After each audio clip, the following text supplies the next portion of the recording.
కాబట్టి దీని మీద స్పందించవలసింది అధికారులే. జిల్లా కలెక్టర్ గారు, జిల్లా ఎస్పీ, అక్కడ జరుగుతుంది గిరిజన ప్రాంతం కాబట్టి ఐటీడీ ప్రాజెక్ట్ ఆఫీసర్, గిరిజన ప్రాంతం కాబట్టి ముగ్గురు అధికారులు స్పందించవలసిన అవసరం ఉంది. మన్యం జిల్లా అధికారులు స్పందించాలంటారు.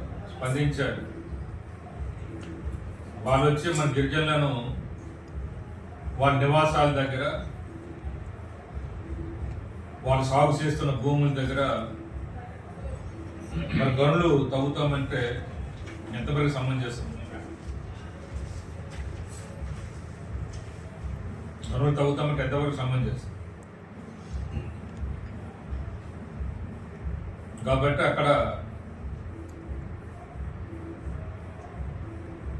వాళ్ళ నివాసానికి ఇబ్బంది పెడుతున్నారు, వాళ్ళ జీవనానికి ఇబ్బంది పెడుతున్నారు వరిష్ఠ అధికారులు. కాబట్టి జిల్లా కలెక్టర్, జిల్లా ఎస్పీ, ఐటీడీ ప్రాజెక్ట్ ఆఫీసర్ వరిష్ఠ అధికారులతోనే మాట్లాడాలి, అవన్నీ ఆఫ్ చేయాలి.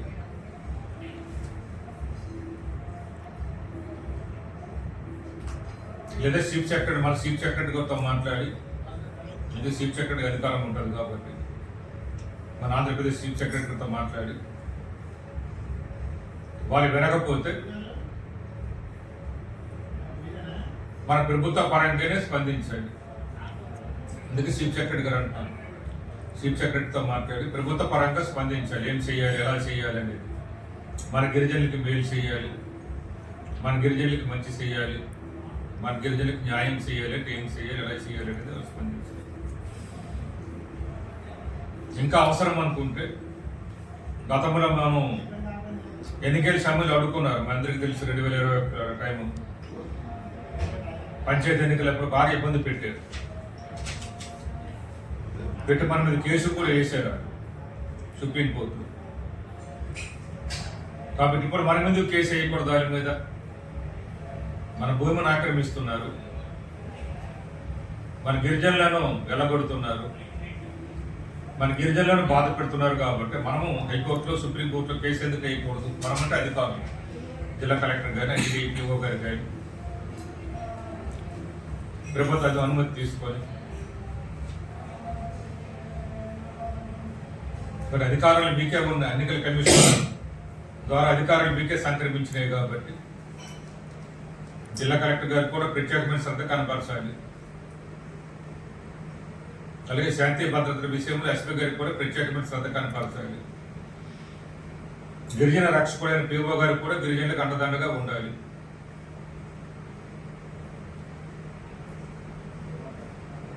ఉపేక్షిస్తున్నది వాళ్ళు ఇంకా ఉరుమి మీద పెట్టినట్టుగా ఉంటుంది అన్నమాట. మనం శాంతికాముకము, శాంతంగా ఉంటాం, వాళ్ళతో స్నేహం కోరుకుంటున్నప్పుడు కూడా ఒరిస్సా వాళ్ళు రెచ్చిపోతున్నారు. అట్లా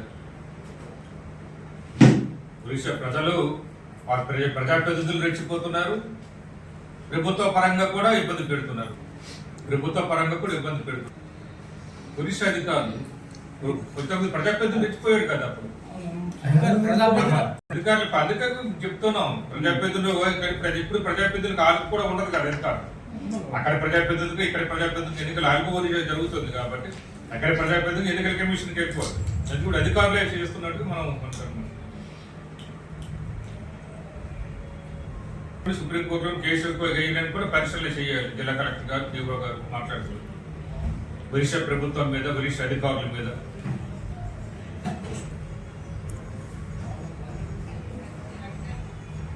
అలాగే ఎన్నికలకు సంబంధించి కూడా ఇప్పటికే నేను రిటర్నింగ్ ఆఫీసర్కి లేఖ రాశాను, జిల్లా కలెక్టర్ గారికి లేఖ రాశాను, మరి రాష్ట్ర ఎన్నికల కమిషన్ కూడా లేఖ రాశాను. అక్కడ శాంతి భద్రతలు అనేది ఎన్నికల సమయంలో సరిగ్గా ఉండవు, గత అనుభవాలు దృష్టిలో పెట్టుకొని ప్రత్యేక ఫోర్సులు కూడా పెట్టమని చెప్పాను. నేను లేఖ రాశాను రిటర్నింగ్ ఆఫీసర్కు, జిల్లా కలెక్టర్ గారికి, ఎన్నికల అధికారికి కూడా లేఖ రాశారు. గత అనుభవాలు దృష్టిలో, వాళ్ళు పెట్టిన ఇబ్బందులు దృష్టిలో పెట్టుకొని ప్రత్యేకమైన ఫోర్స్ మాత్రం అక్కడ ఉండాలని మరి ఇప్పుడే ఎన్నికలు రాకముందు ఇప్పుడు పరిస్థితి అక్కడ గిరిజనులకు ఇబ్బంది పెడుతున్నారు. ఎన్నికలు వస్తే ఇంకా గిరిజనులకు ఇబ్బంది పెడతారు. ఇటు రాకుండా వెళ్ళకుండా కదలకుండా కూడా చేస్తున్నారు వాళ్ళు.